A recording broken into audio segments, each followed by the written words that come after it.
Hola, ¿cómo están todos y todas? Bienvenidos a otra clase del curso de Minería de Datos. En la clase de hoy vamos a ver un tema que se llama selección y reducción de atributos. Y la idea aquí es cómo yo me deshago de atributos que no son importantes para la tarea que yo quiero resolver. O cómo trato de combinar atributos que son muy parecidos entre sí. Entonces, muchas veces en problemas de minería de datos tenemos atributos, que son, acuérdense, las columnas en nuestras tablas, que son características que a veces son irrelevantes para la tarea que yo quiero resolver. O a veces tengo muchos atributos que son redundantes. Tengo dos atributos que se parecen mucho entre sí. Puedo tener, por ejemplo, el kilometraje en millas y en kilómetros y cosas así que son muy parecidas entre sí. Ya, y vamos a ver que para algunos esquemas de clasificación, sobre todo, esto puede ser un problema. También para muchos esquemas basados en distancia, como K-media o vecinos más cercanos, tener muchos atributos también nos afecta el cálculo de las distancias por el tema que les había hablado de la dimensión de la maldición de la dimensionalidad. Entonces vamos a ver que este problema de tener muchos atributos que ya sean irrelevantes o redundantes, que son como las dos características malas que pueden tener, se pueden atacar con dos tipos de técnicas. Una técnica supervisada, que se llama selección de atributos, y una técnica no supervisada, que se llama reducción de atributos. Suenan parecidos, pero no son lo mismo. Entonces, en selección de atributos es un enfoque supervisado, o sea, tengo que tener una variable que yo quiero predecir. Aquí nos vamos a enfocar en clasificación, pero perfectamente podría ser para regresión también. Entonces, un enfoque supervisado donde escogemos el subconjunto de atributos que es más útil para nuestro problema de clasificación. Entonces, esperamos que si nosotros hacemos esta especie de preprocesamiento antes de entrenar el clasificador, al escoger los atributos más útiles, el clasificador tendería a portarse mejor. Esa es la esperanza que uno tiene cuando hace selección de atributos. Y también descriptivamente es muy útil, porque nos permite saber cuáles son las variables que realmente importan para hacer la predicción. Y la reducción de atributos es un enfoque no supervisado, o sea, no depende de una etiqueta, donde generalmente uno trabaja con técnicas de álgebra lineal, que uno lo que hace es encuentra una proyección, o sea, imaginamos que nuestros datos son una especie de matriz, y quiero proyectar esta matriz de muchas dimensiones a una matriz de menos dimensiones, donde la información útil se mantiene. Entonces la idea es una especie de compresión, o sea, que esta nueva representación con menos dimensiones pueda preservar toda la información útil que estaba en la representación original. ¿Ya? Y para esto vamos a ver con bastante detalle una técnica que se llama método de componentes principales. Entonces vamos a ver un algoritmo aquí con mucho detalle y el resto se los voy a contar un poco más a nivel superficial. Y en selección de atributos vamos a ver las familias de técnicas más importantes. Entonces vamos a partir ahora hablando de selección de atributos, que es la primera parte de la clase. Entonces la selección de atributos es un proceso supervisado que busca encontrar el mejor subconjunto de atributos para una tarea de clasificación o regresión, ¿ya? Que son las dos técnicas de aprendizaje supervisado que más se usan en minería de datos. Entonces, antes de motivarles las técnicas, les quiero contar cómo tener atributos ya sea irrelevantes, o sea, que no tengan nada que ver con la clase, o redundantes, que se parezcan mucho a otro atributo, puede afectar el desempeño de un clasificador.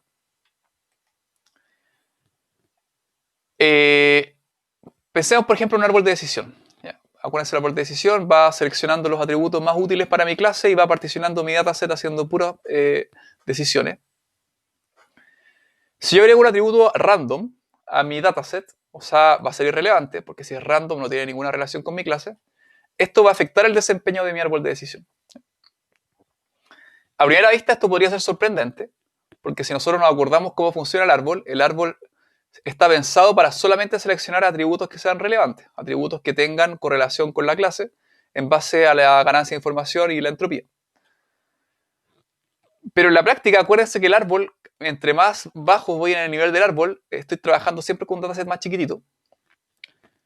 Entonces es probable que un atributo relevante cuando estoy bien abajo en el árbol, por chance, o sea, por aleatoriedad, tenga cierto ruido que correlacione con la clase, pero sobre muy poquitos datos.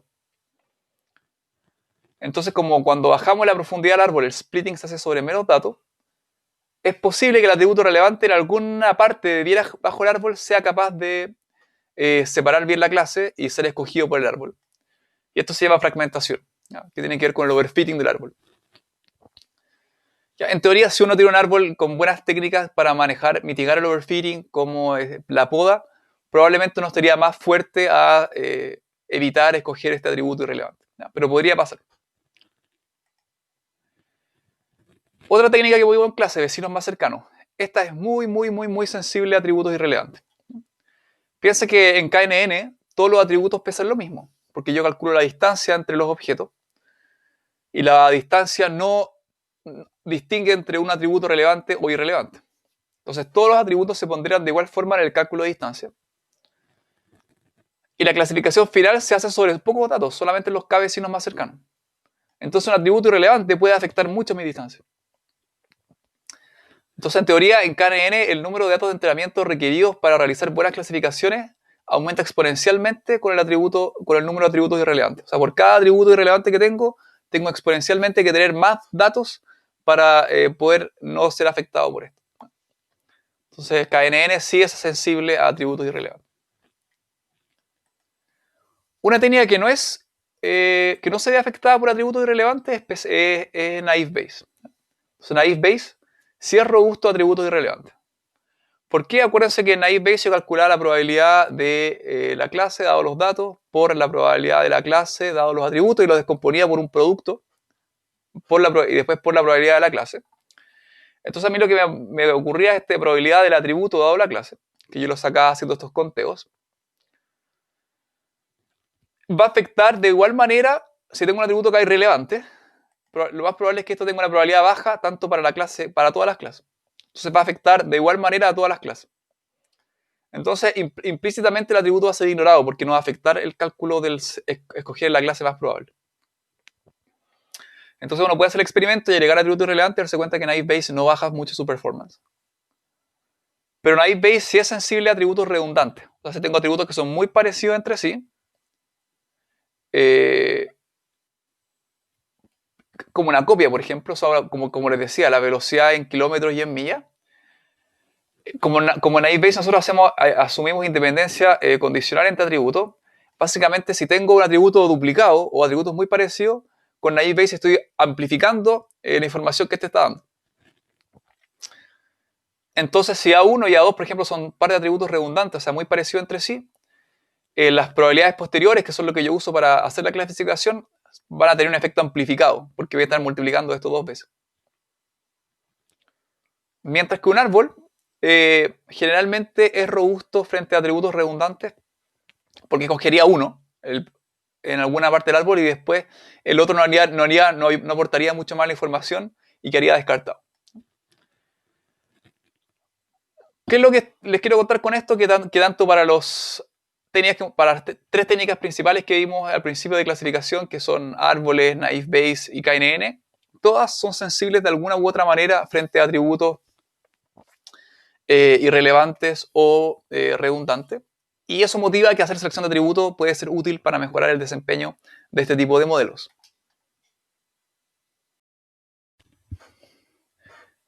Acá les voy a hacer un pequeño demo con Weka de cómo Weka, un clasificador como Naive Bayes y Decision Tree, se afectan o no afectan con atributos irrelevantes.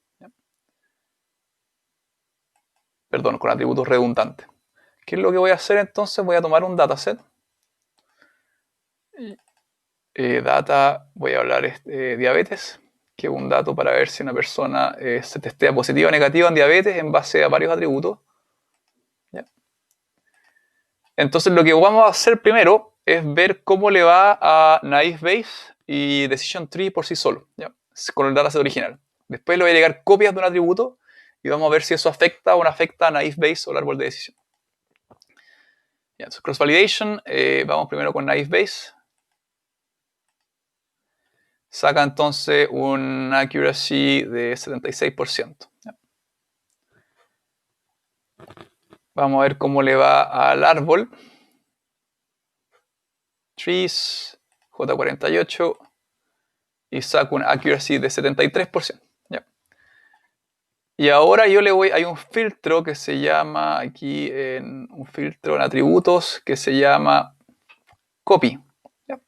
Entonces voy a copiar el atributo edad. ¿Ya? Y este lo voy a copiar varias veces. Voy a sacarle una copia a la copia de edad. Y vamos a hacerle otra copia aquí.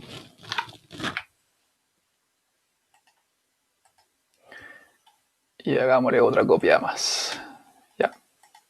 Acá le estoy cambiando el índice porque básicamente si no dejaría dos atributos con el mismo nombre.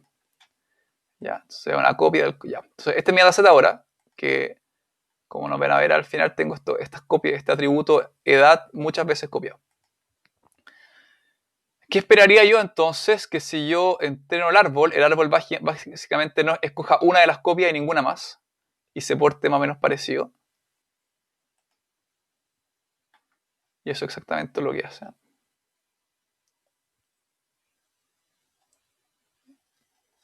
De hecho, el árbol es casi, es igual, ¿o no? 73,822. Es exactamente el mismo árbol. O sea, no le dio lo mismo. No, le dio lo mismo. Veamos en Naive Bayes cómo esto se afecta. Entonces, Naive Bayes acá 76%. Y si ahora hacemos de nuevo Naive Bayes, y lo que esperaríamos es que Naive Bayes amplifique el efecto de la edad. Y eso podría tener un efecto en la performance. Y efectivamente lo tiene. ¿Se dan cuenta? Es mucho peor.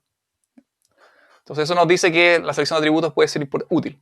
Entonces eso es lo que vamos a hablar ahora. Técnicas que nos ayudan a descartar atributos redundantes o atributos que no tengan nada que ver con la clase. Ok, entonces ahora empecemos a hablar sobre la selección de atributos. Entonces, debido al efecto negativo de los atributos irrelevantes para varios métodos de aprendizaje o redundantes, es común realizar una selección de atributos. ¿Cómo hacerlo? Es difícil. O sea, uno solo piensa cómo uno busca a mano el subconjunto de atributos más útiles. Exponencial el espacio de búsqueda. ¿Y cómo evalúo uno? Tal vez tenía que correr mi clasificador muchas veces con cada subconjunto para ver cuál era el mejor. Y haciendo cross-validation para evitar hacer overfitting. Entonces esto puede ser difícil. Entonces hay dos familias de métodos para hacer selección automática de atributos. Uno son los independientes del esquema, scheme independent, o métodos de filtro. Entonces, básicamente evalúa el subconjunto de atributos en base a características generales de los datos. O sea, no dependen de algún clasificador auxiliar para ver para encontrar el mejor subconjunto de atributos. Entonces, por eso se llama que corre un filtro. Es un filtro que de alguna forma va a extraer algunas características de los datos. Por ejemplo, cómo correlaciona cada atributo con la clase y cómo correlacionan los atributos entre sí para tener alguna técnica que me permita escoger los atributos más útiles. Mientras que los métodos scheme dependent, que son dependientes del esquema, o métodos de wrapper, van a usar un clasificador auxiliar, generalmente un clasificador que es barato de entrenar, como Naive Bayes, y evalúan varias veces subconjuntos de atributos viendo el desempeño del clasificador. Entonces la calidad de los atributos se define por la capacidad predictiva de este modelo auxiliar que uno usa. Entonces vamos a ver estos dos enfoques ahora. Entonces, estos dos enfoques implican que uso o el filtro o el wrapper para medir qué tan bueno es un subconjunto de atributos. Y después tengo que tener alguna forma para medir mi espacio de búsqueda. Porque yo tengo que también, no puedo, es caro computacionalmente ver todos los posibles subconjuntos de atributos. Entonces, generalmente la selección de atributos tiene dos patas. Primero escojo el método, que puede ser o filtro o wrapper. Y la segunda parte es donde yo veo cómo llevo el espacio de búsqueda, cómo controlo mi espacio de búsqueda. Ya, entonces, la selección de atributos scheme independent, básicamente los atributos que yo escojo se escogen usando alguna métrica calculada a partir de los datos, como las que vimos para el decision tree, por ejemplo. Entropía, información mutua, information gain. Son técnicas generalmente de teoría de información que tratan de medir una asociación entre los atributos y las clases. También puedo aprovecharme, que esto es distinto a hacer un wrapper, puedo usar algún algoritmo de aprendizaje que internamente me da puntajes a los atributos. Y usarlo como el filtro que uso para escoger atributos. Por ejemplo, uno puede tener un árbol de decisión y pensar que los atributos que quedan más arriba en el árbol son los atributos más útiles. Uno puede tener un modelo lineal tipo una support vector machine y pensar que los coeficientes que tienen alto valor absoluto, o sea que son muy positivos, muy negativos, son los que son informativos para hacer la predicción. Los que están cercanos a cero no lo son. Entonces, esto es distinto al enfoque wrapper que vamos a ver más adelante porque no me importa la capacidad predictiva del modelo para hacer la selección, sino que alguna información que me dé que tiene el modelo sobre la calidad de los atributos. Entonces veamos una técnica de scheme independent que se llama correlation based feature selection.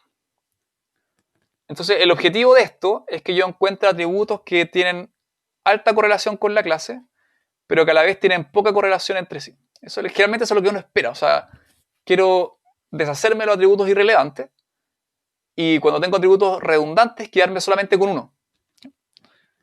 Entonces, básicamente, esto usa una métrica que se llama Symmetric Uncertainty, como incertidumbre simétrica, que es una métrica basada en la entropía, muy parecida al information gain que vimos para los árboles. De hecho, es el information gain normalizado.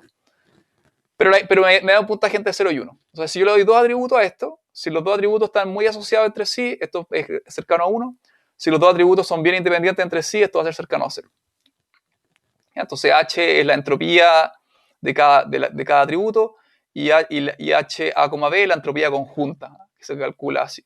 O sea, como la entropía era una suma de una probabilidad por un logaritmo de una probabilidad, acá tengo una suma conjunta.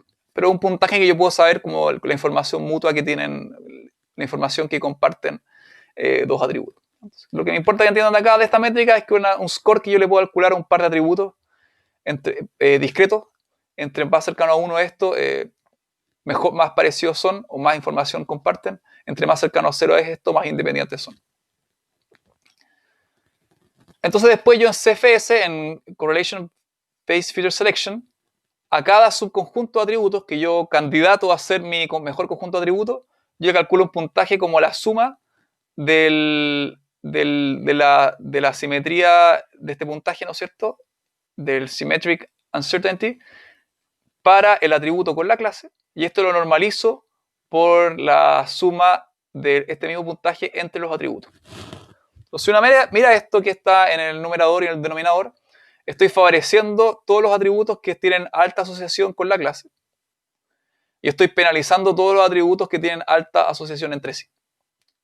Entonces, ¿y qué estoy haciendo entonces? La misma lógica que yo les expliqué. Una buena selección de atributos deberían ser atributos que correlacionen con la clase, pero atributos y pares de atributos que los atributos que yo escojo entre ellos no correlacionen mucho, para que todos sean lo más independientes posible y cada uno aporte la información que tiene que aportar. Entonces, y en caso de empates voy a favorecer conjuntos más pequeños. Eso es esta métrica. Una métrica es bien simple, en verdad, y es muy útil. Pero esa es una pata, ¿no es cierto? Cómo yo calculo un score para un subconjunto de atributos. Lo otro después, cómo yo encuentro mi espacio de búsqueda. Si uno mira mi espacio, si quiero recorrer todas las combinaciones de atributos, ¿ya? Acá están todas las combinaciones de 1, todas las combinaciones de 2, todas las combinaciones de 3 y todas las combinaciones de 4, acá para el problema del weather. Se da cuenta que es exponencial la cantidad de atributos que uno tiene, de pares de combinaciones de atributos que uno tiene. Entonces sería muy caro que yo corra CFS aquí, aquí, aquí, aquí, aquí, aquí, aquí, aquí, aquí, aquí, aquí, aquí, aquí, aquí, aquí y me quedé con el mejor.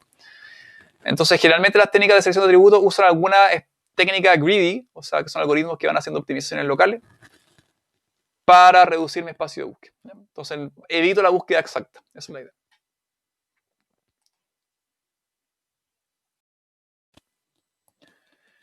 Entonces, la técnica que yo use para evaluar el subconjunto de atributos, ya sea estas técnicas para rankear atributos con métricas tipo entropía,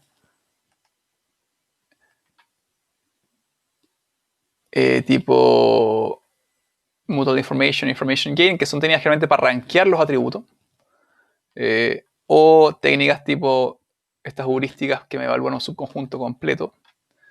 Igual estoy limitado a que tengo que, de cierta manera, buscar el espacio, los atributos, evaluar los subconjuntos de atributos. Entonces, para técnicas como CFS, sobre todo necesito recorrer mi espacio de conjunto de atributos y evaluar cada candidato según mi criterio. ¿Ya? Que ese criterio podría ser, como les decía, esta fracción entre la simetría entre el atributo y la clase y la suma, la raíz de la suma de la simetría entre todos los atributos. Esto podría venir tanto de un método de filtro o un método de wrapper, que no los he enseñado viendo qué son, pero para que vean después cuando le hable sobre el método de wrapper sepan que puedo aplicar el mismo tipo de técnica. Entonces el número de subconjuntos posibles de atributos es exponencial sobre el número de atributos, que eso es muy grande computacionalmente. Entonces existen estrategias greedy, que computación es una técnica de optimización greedy, es una técnica que solamente hace optimizaciones locales y obtiene generalmente en muchos casos solamente soluciones aproximadas del óptimo. Una es forward selection, que selecciona hacia adelante, que sería top down. Entonces parto con 0 atributos y voy agregando atributos uno por uno, escogiendo el que maximiza el criterio. Después tomo ese atributo y le agrego el segundo atributo, comparando cada segundo atributo, y me quedo con el... Y solamente sigo agregando atributos si mejora mi score según mi puntaje que yo quiero calcular. Y backward elimination es hacia atrás. Parto con un modelo que tiene todos los atributos y voy sacando atributos a medida que mejora mi criterio. Entonces parto con todos los atributos, después pruebo con todos los atributos menos uno, después todos los atributos menos el otro, y si con alguno mejora mi performance, lo saco. O sea, ¿cómo sería acá? En un forward partiría con 0, ¿no es cierto? Que ya sé que no tiene nada. Y calcularía el puntaje, qué sé yo, el Symmetric Uncertainty de la U para este. Y supongamos que el que mejor me da es Outlook. Entonces después pruebo Outlook más Temperature, Outlook más Humidity, Outlook más Windy. Y me quedo con... Y solamente si alguno de estos tres saca más puntaje que sigo. Y después, si por ejemplo supongamos que este fue Outlook más Humidity, después me queda Outlook más Humidity con Temperature, Outlook más Humidity Windy, estos dos, y si alguno de estos dos es mejor, sigo expandiendo, y si no lo es, paro aquí. Y estos son mis dos atributos mejor. Y el backward sería parto con todos y pruebo todos menos uno, o sea, todos menos Windy. ¿Es mejor que este? Todos menos, ¿qué saco acá? Humidity. Todos menos Temperature. Todos menos Outlook. Y si alguno de estos es mejor, supongamos que este es mejor, ya. Eliminé un atributo acá. Y después sigo reduciendo. Entonces, la idea es la misma, pero uno es top-down, de arriba hacia abajo, y otro es bottom-up, de abajo hacia arriba. Ya, existen estrategias más sofisticadas. Estrategias greedy a veces puede ser que nos perdamos muchas combinaciones que descartemos. Uno es bidirectional search, que combina forward con backward selection, o sea que va haciendo selecciones hacia adelante y hacia atrás. Está best first search, que en vez de parar al no encontrar mejora, usando forward o backward search, mantiene una lista de los subconjuntos de atributos evaluados ordenados según el criterio. Entonces hay que asignar una condición de parado. O sea, va teniendo como más candidatos en el espacio de búsqueda. Que esto es muy parecido a beam search, que es búsqueda de viga. Entonces básicamente trunco el best first search por un ancho, una viga.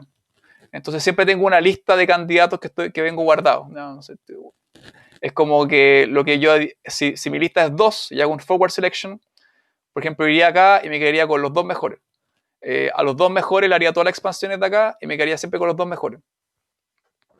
Entonces ahí estoy comparando muchas más combinaciones que con el best first o que con el forward o backward, pero no es tan demandante como hacer una búsqueda exhaustiva en que comparo todas las combinaciones.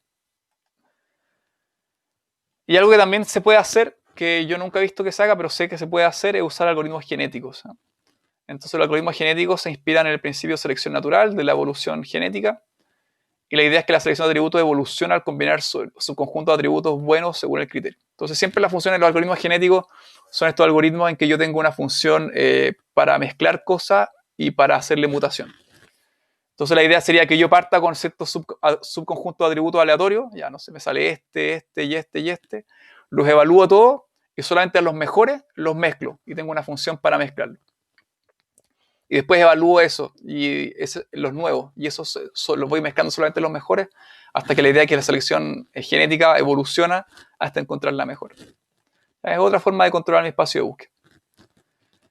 Eso, entonces para que vean, hay muchas formas de hay muchas formas de seleccionar, de evaluar un subconjunto de atributos, pero también hay formas también para cómo yo buscar, recorrer mi espacio de búsqueda, que sabemos que es exponencial. Y el otro tipo de enfoque, que es el wrapper, todo lo que vimos antes fue el método de filtro, que yo tengo algún score, algún puntaje que depende de características del dataset.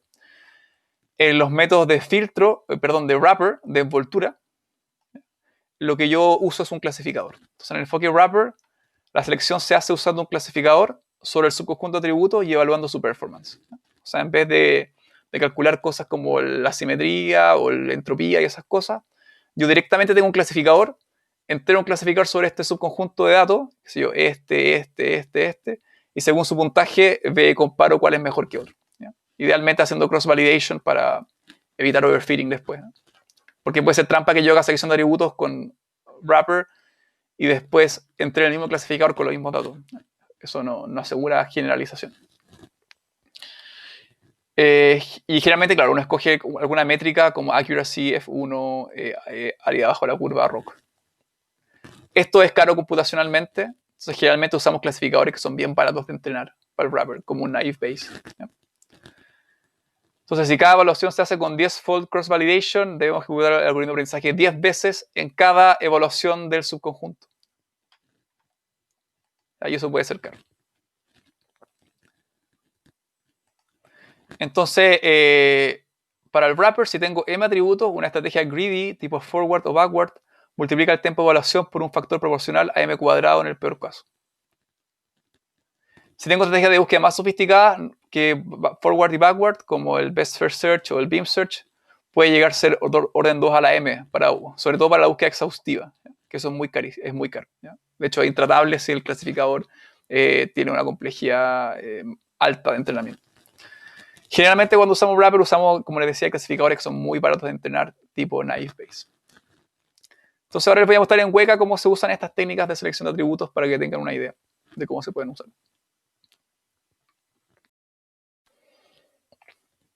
Ya, vamos al explorador de Weka.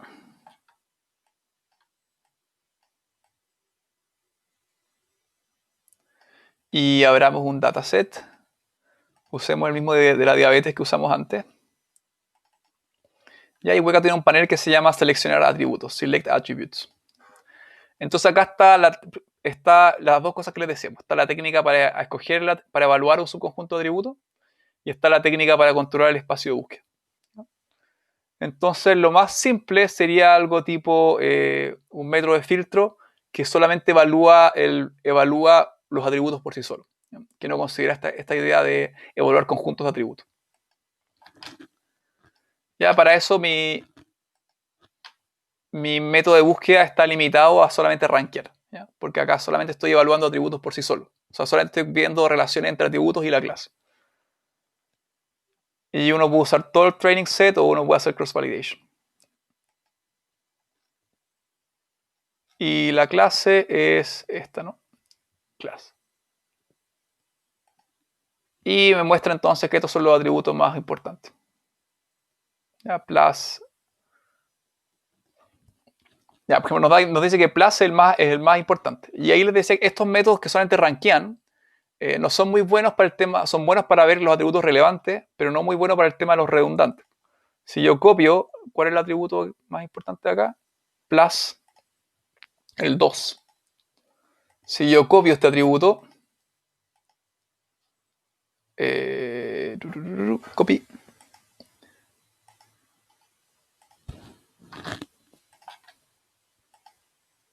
Tengo plus 2 veces, corro esto de nuevo y tengo que copy of plus estas 2 veces. Entonces, si uso esto para seleccionar atributos, el ranker nomás con information gain, está cogiendo el repetido 2 veces. Que eso no me conviene. Ya vimos que no me convenía para algo como naive Bayes. Entonces, lo que más elegante sería hacer algo como el correlation based feature selection, que usa esta idea de la asimetría, que usa esta función que vimos nosotros, que comparaba atributos. Y acá mi técnica de search, acá me dice que no puedo usar CFS con ranker. Tiene que ser un método que explore el espacio. Entonces me obliga a cambiarlo. Y acá puedo hacer un best first o un greedy stepwise. Y puedo hacer búsqueda hacia adelante o hacia atrás. ¿Viste? Entonces acá false, lo tengo false, está haciendo búsqueda forward. Y si lo corro, me escoge este atributo. Qué curioso, me escogió plus y copy of plus. Ya. Yo hubiera esperado que no me lo escogiera. Ya. ¿Y qué pasa si lo hago? Yo pensaba que esto iba a ser más robusto a esto. ¿Qué pasa si yo copio ahora el 10?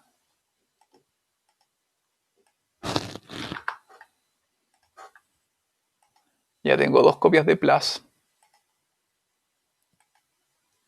Ya, por lo menos lo escogí una sola vez. ¿Ya? Escoge plus 2 copias, no 3 copias. En cambio, el information gain seguro lo escoge. El information gain me obliga a usar el ranker en búsqueda. porque no puede hacer, no hace búsqueda en verdad, solamente compara todos los atributos, evalúa todos los atributos. Y ahí tengo copy of plus, copy of plus, claro.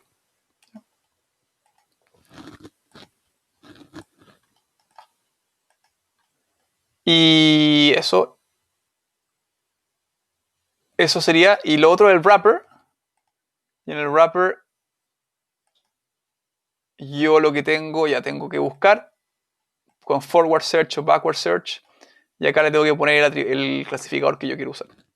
Entonces acá va a estar escogiendo atributos que sean mejores para... Voy a usar un clasificador rápido, como Naive Bayes, para ir evaluando cada subconjunto. Yo le puedo escoger la métrica que yo quiero optimizar. Acá lo tenemos con accuracy para clasificación y error cuadrático para regresión. Ahora lo podría poner fmeasure, por ejemplo. Pongámosle fmeasure.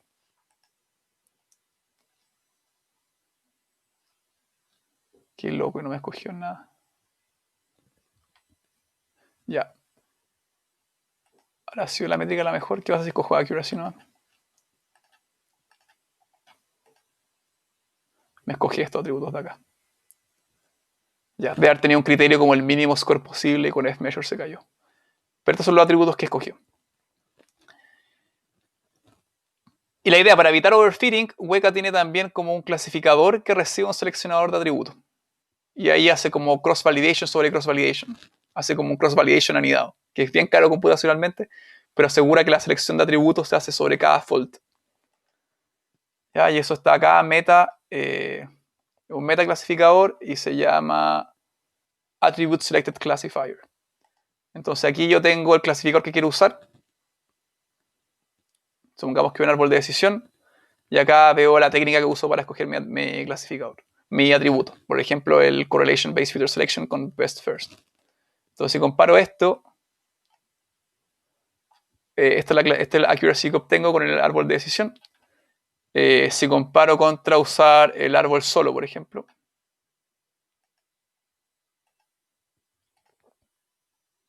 Es parecido. De hecho, es peor. Veamos qué pasa si... Así son los experimentos en data mining. A veces las cosas no salen como uno espera. Pero, ¿qué pasa si hago un wrapper aquí? A ver. Ya, mi clasificador es J48. Acá uso un wrapper. Y en el wrapper voy a usar un Naive Bayes. ¿Ya se dan cuenta de lo que estoy haciendo aquí? Aquí estoy usando un clasificador Naive Bayes para evaluar el subconjunto de atributos, pero después el clasificador que yo entreno es un árbol de decisión. Y esto me da que es más caro, ¿se dan cuenta? Se está demorando más. Y esto me da 74,1. ¿Ya? No se notan diferencias tan importantes. Pero esa es la idea. ¿Ya? Esa es la idea. Esos son tipos de experimentos que uno puede hacer con Weka. También en Scikit-learn tiene ese tipo mismo de cosas para probar la selección de atributos. Es súper interesante para hacer análisis exploratorio, saber cuáles son los atributos más informativos. ¿Ya? Si uno quiere analizar de verdad cuáles son las variables que correlacionan con mi variable objetivo, hacer este tipo de cosas es muy útil. Eso. Y con eso terminamos la primera parte de esta clase de selección y reducción de atributos, que es la parte de selección de atributos. En los próximos videos vamos a hablar sobre técnicas de reducción de atributos. Eso. Gracias.